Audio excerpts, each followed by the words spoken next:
sa kilo saging. Nya brato ra kayo, pait kayo mo ng mga pobre. In the heart of every Filipino meal, there is a story.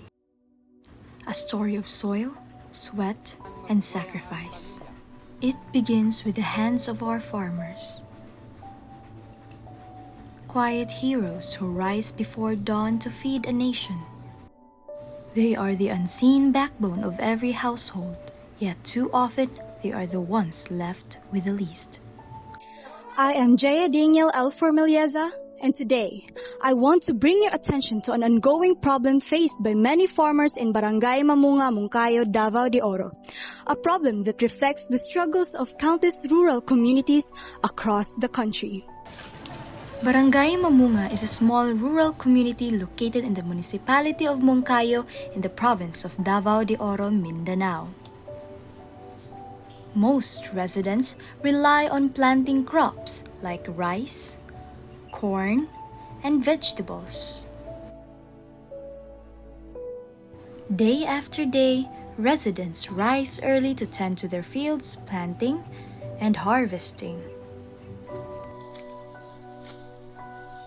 These crops are not only their source of food but also their main source of income.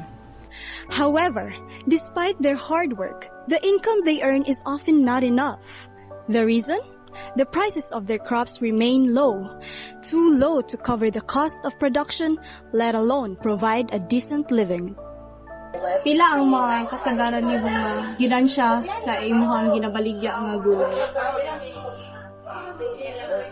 Depende po sa mga kumprada ma'am. Sahay makakumprada po mi mahal-mahal, sahay na po barato. Usually gilan sa lumig tag 10 per kilo ana. Sa akong kasilatian dugay-dugay namang gid mi ani. Okay ra man pud siya, kasurvival man pud mi sa mga taga-adlong panginahanglan. Mga naay mga kompetensya. Sahay mo na gid atong negosyo basta naay mga kompetensya. Diskarte na lang yun. Farmers are forced to sell to middlemen at unfair prices due to a lack of direct access to markets. They also face challenges such as poor infrastructure, lack of post-harvest facilities, and limited government support. As a result, many remain trapped in a cycle of poverty, unable to improve their lives or invest in better farming methods. Ang kilo saging, nya brato ra kayo, pait kayo mo ng mga pobre. Nya namoy na murag na dawat nga tabang sa uban nga like gobyerno or sa atong barangay. Naa mga ayuda tagaan sa gobyerno, mga bugas para sa mga pobre kay tabangan nila. Ang mga buyer may nagkuag presyo sa mga saging. Ginapadayon pa ba gihapon nimo ang karang ingani ang pag-farming? Sige lang gihapon kay mamay among panginabuhi. Mananom og saging, manaping ning kuma para nami panginabuhi. This problem is not just about economics. It's about food security, rural development, and social justice.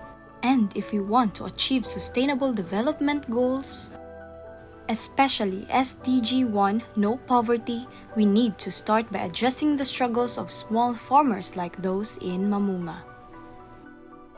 What challenges do you see that local farmers face here in Mamunga? Challenges, the ups and downs of the value of the crops, then the transportation, then the financial assistance coming from the government concerned. So, are there any existing programs or partnerships like from LGUs, NGOs, or national agencies to support farmers in your barangay? As of now, nag-work out ang ato ang kagamhanan that sa paaging ang crops sa ako ang barangay is matawag na ito nga dili pareha, dili constant. So, nabot sa punto nga ginaistalihan pa. But, nag-work out na. This advocacy aims to bring this issue to a wider audience, connect with partners, and find real sustainable solutions that empower our farmers, not just as food producers, but as vital contributors to our nation's future. Farming is vital, but farmers are struggling.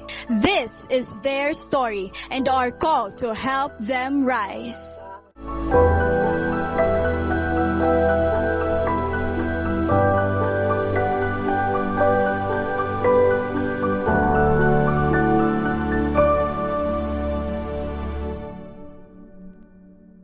Kini mag-uoma.